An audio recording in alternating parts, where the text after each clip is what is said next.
Bueno, pues 13 horas 10 minutos justamente puntuales.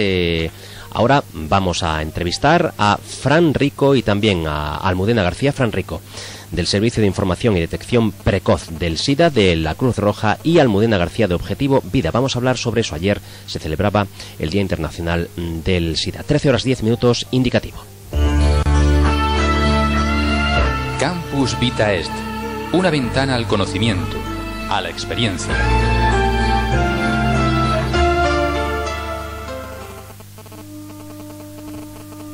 Bueno, pues 11 minutos, ya tenemos por aquí también a Guillermo Pedrosa. Ya sabéis que hoy es divulgación científica, el gabinete de Guillermo Marconi. Repetimos, nuestro invitado hoy, Antonio Caruz Arcos, profesor del Departamento de Biología Experimental. Pero antes de ello, y también contando con la presencia de Eva Fernández, que ya permanece, ¿verdad?, en nuestras entrevistas posteriores a lo que es el repaso de la actualidad informativa de la Universidad de Jaén, decía que antes de ello vamos a hablar con Fran Rico, que ya es habitual, colaborador, amigo, y bueno, además alguien que se hace imprescindible realmente una vez que hablamos de intervención social. ¿Qué tal, Fran? Muy buenas tardes, Julio, muy bien. Con un poco de frío, que estoy hoy entrando y saliendo, pero muy bien. Bueno, pues también contamos con la presencia de Almudena García, que ella es, no sé si representante o, digamos, integrante del proyecto, en este caso, Objetivo Vida. Efectivamente, buenos días. Vamos a hablar sobre algo que ayer era noticia, pero que es noticia todos los días, efectivamente, o evidentemente.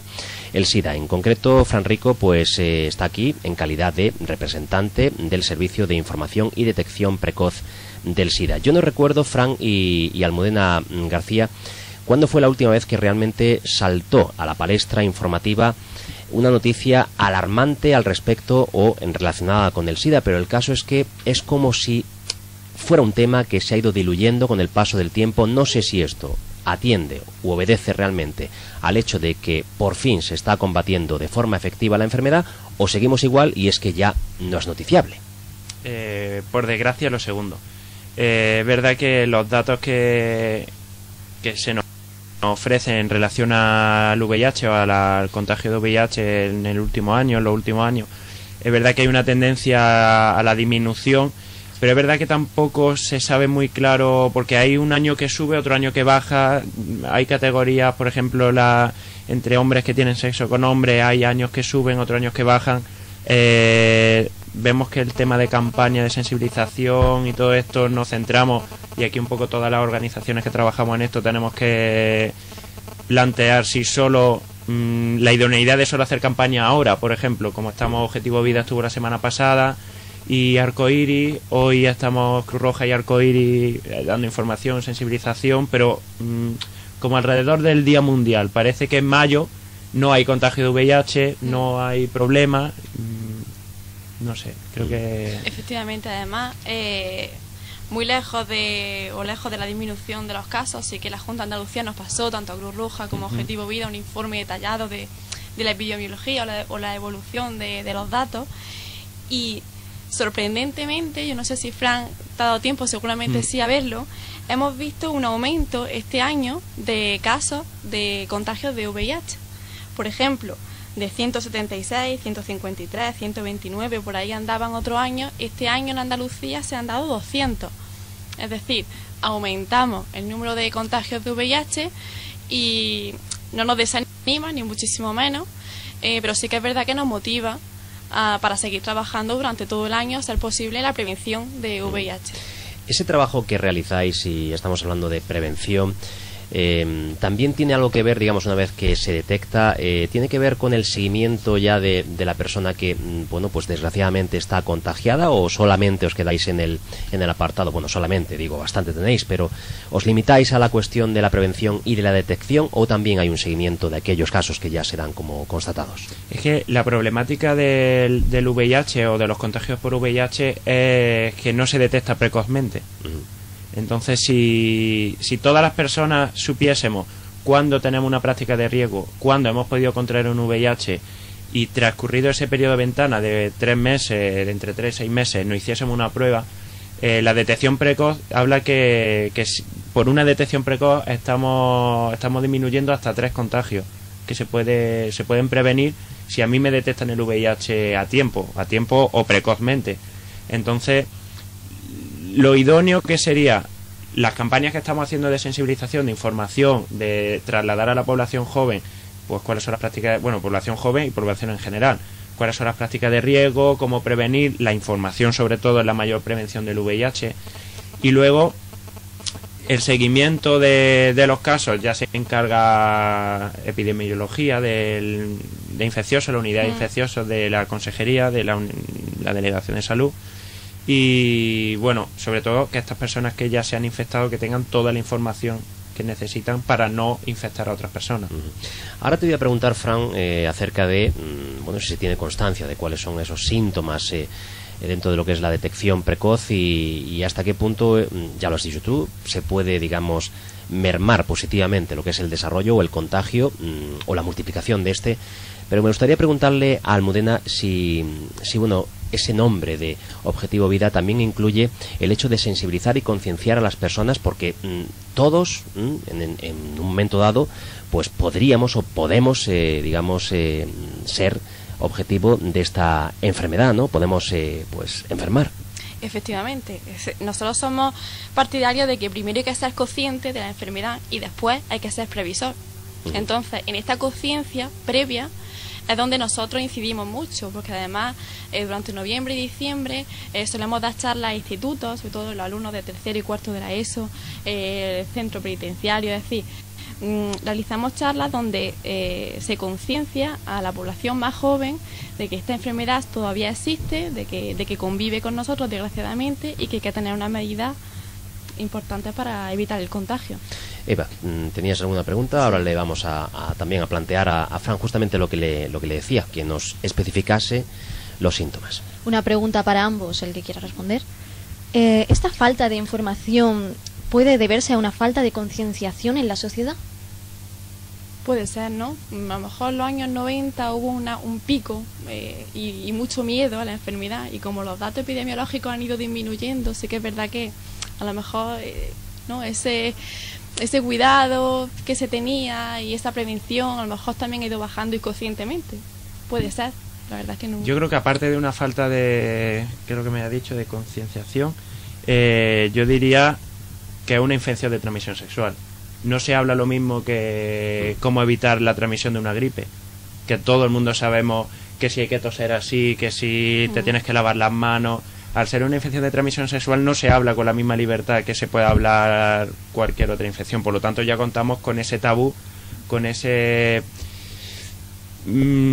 tema de me da vergüenza hablarlo, me da vergüenza ir al médico, me da vergüenza hablar igual hasta incluso con mi amigo, decir que me he podido contagiar de esto. Por lo tanto, tampoco la información no fluye de la misma manera que puede fluir, o cómo prevenir, yo qué sé, una gripe.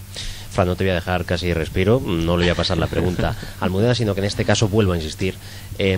Supongo que tenéis algún, bueno, pues evidentemente recursos humanos, pero un equipo también para detectar cuáles son los síntomas de esa, bueno, cómo se detecta precozmente, cómo se hace y, ya digo, cuáles son los síntomas de esta enfermedad. En este caso no hay síntomas, es decir, no podemos esperar a tener los síntomas, puesto que los primeros síntomas que pueden aparecer en una persona no son de VIH, sino ya serían de SIDA, de haber desarrollado SIDA. Entonces hay que tener muy claro y estar muy concienciado.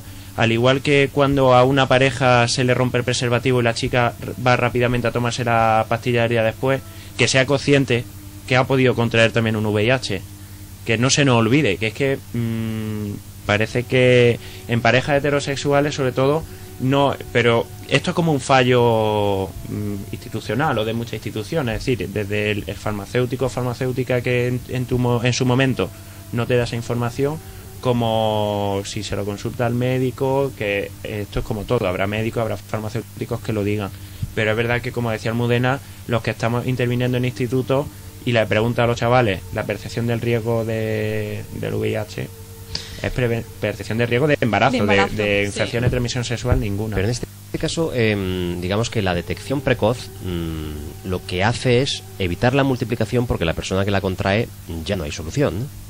Claro, no hay cura, es una enfermedad que no tiene cura, pero sí es verdad que podemos, lo primero, mejorar la calidad de vida de las personas que han contraído esta enfermedad, y lo segundo, evitar nuevos contagios.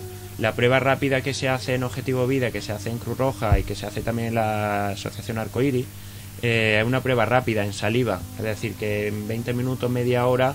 Lo que pasa es que la intervención suele durar más, porque tenemos que recoger primera información de la persona, cuál ha sido la práctica de riego, trabajar un poco con esta persona, ver cuáles son sus prácticas de riego para que no se nos vuelva a sentar en 3 meses otra vez a hacerse la prueba. Pero lo que es el diagnóstico suele tardar 20 minutos. Entonces es una prueba muy sencilla, muy rápida, y que en cualquiera de estas 3 instituciones, cualquier persona que tenga dudas, o bien se la haríamos nosotros o le informaríamos que cualquier médico, en su médico de cabecera, pueden solicitar un análisis de sangre específico, porque en un análisis de sangre normal no aparecería, que pueden solicitar el análisis de sangre y no tiene mayor dificultad. Yo voy a hacer una pregunta que quizás resulte polémica, pero se me ocurre a mí. Si el objetivo es la vida y si el objetivo es evitar multiplicar la infección, es lo mismo, requiere de nosotros este sistema, requiere de nosotros una responsabilidad igual, al saber que si estamos infectados no tenemos cura y que lo que se va a hacer es evitar la multiplicación. Es decir, a ver si me explico bien, si tenemos la idea de que vamos a ir, lo vamos a detectar y lo vamos a curar, probablemente vayamos con mayor interés que si vamos a ir, nos lo va a detectar y simple y llanamente, desde el punto de vista egoísta, solo vamos a evitar que se multiplique, no se nos va a curar. No sé si habéis entendido la pregunta. Sí, de todas maneras, si se mejora la calidad de vida de esa persona. Porque es necesario saber que se tiene. Entonces, claro, el médico cuando te hace un análisis de sangre te mide el número de virus, la carga viral que tiene, el número de defensa, y dependiendo de eso empezamos con el tratamiento, no se empieza. Entonces es importante, cuanto antes se empiece el tratamiento, cuando el médico considere que es importante empezar el tratamiento lo antes posible, pues en este caso pues sí mejora bastante la calidad de vida. Es beneficioso también para la persona que lo haya contraído. Eva tiene una pregunta. Hay que romper esa barrera mental. Y yo os pregunto, ¿cómo podemos romper esos tabúes, sobre todo en la sociedad más joven? Pues yo creo que, como decía la compañera, a través de las personas que trabajamos con jóvenes, sobre todo a través de la información, que se nos permita seguir interviniendo en los centros educativos. Nosotros desde Cruz Roja tenemos un proyecto desde enero hasta diciembre impartiendo talleres de educación sexual, de sexualidad, de prevención de infecciones de transmisión sexual. Hay muchos centros de la provincia que están concienciados, directores, AMPA. Tenemos que tener en cuenta que todas estas instituciones o colectivos tienen que estar de acuerdo en que entre a darle este taller. Pero yo creo que a través de la información, a hablar abiertamente, porque está ahí, como decía Almudena, es un virus, es una enfermedad que está en la calle, que está en Jaén, que está en Sevilla, que está en Madrid, y que no podemos obviar, no podemos no hablar de esto, porque muchas veces no hablar parece que no existe. Bueno, pues vamos a terminar. Os voy a lanzar una última pregunta. La primera, bueno, es una última pregunta, pero podemos decir casi... De las tuyas. Exactamente, como conoce Fran. Afirmamos, por sintetizar, que sigue habiendo una crudeza endémica por parte de esta enfermedad. Sí, Almudena decía, convive con nosotros o está entre nosotros. Eso es así. Es así, sí. Vale. Y la otra cuestión, si tan importante es la información, ¿cuáles son las campañas que estáis llevando a cabo para informar acerca de este tipo de acciones que estáis realizando? Por ejemplo, hoy aquí, una entrevista en la radio de la Universidad de Jaén. ¿Qué más estáis haciendo? ¿Folletos? ¿Página web? ¿Cómo lo hacéis? Bueno, desde Cruz Roja estamos hoy en el edificio B4. Hemos estado durante esta mañana y estaremos durante toda la tarde repartiendo información a través de juegos, repartiendo preservativos, materiales informativos. A lo largo del año nos pueden encontrar en muchos institutos a través de un proyecto de educación para la salud, y también a lo largo de todo el año, cuando lo necesiten, pueden pasar por Cruz Roja solicitando cita previa o pasando por el Departamento de Juventud, y allí se les atiende de manera individualizada. Atiendo yo, que me pueden buscar a mí, Fran Rico, y cualquier información que necesiten específica sobre infecciones de transmisión sexual, VIH, prevención de embarazo no deseado, le atenderé yo. Al igual que en Arcoiris, que no han podido venir hoy aquí, en Arcoiris también pueden preguntar, incluso también se les podrían hacerle la prueba rápida de VIH. Bueno, desde Objetivo Vida estamos haciendo campañas, sobre todo, como he dicho antes, tanto en los institutos de Jaén, alumnos entre tercero y cuarto de la ESO, los alumnos que tanto de Jaén como de la provincia, Hemos estado en el centro penitenciario dando charlas. El jueves pasado estuvimos aquí en la universidad también haciendo una misa informativa y repartiendo folletos, toda la información que preguntaban. Además, llevé incluso una prueba rápida de VIH que ya la teníamos por allí para que ellos vieran lo que era, cómo se hacía. Y durante todo el año estamos haciendo pruebas rápidas de VIH, así que, como ha dicho Fran, en cualquier momento se pueden pasar por la asociación o el número de teléfono y le damos cita previa, en cualquier momento le hacemos la prueba. Importantísimo, por lo tanto, la información en aquellos estadios de la educación, ¿verdad?, en los cuales uno pues inicia o tiene la iniciación sexual, ¿no? Es como cuando al niño le ponen los manguitos para aprender a nadar, pues en ese momento es el instante en el cual hay que informar. Seguramente los chicos y chicas de Colócate los lunes, que tienen que ver mucho con esta cuestión de salud, de sexualidad y tal y cual dentro del ámbito de la universidad, pues se harán eco también de esta información. Fran Rico, muchísimas gracias, compañero. A ti, Julio. Nos vemos el miércoles. Y Almudena García, gracias también. Igualmente. 13 horas 26 minutos. Yo no sé si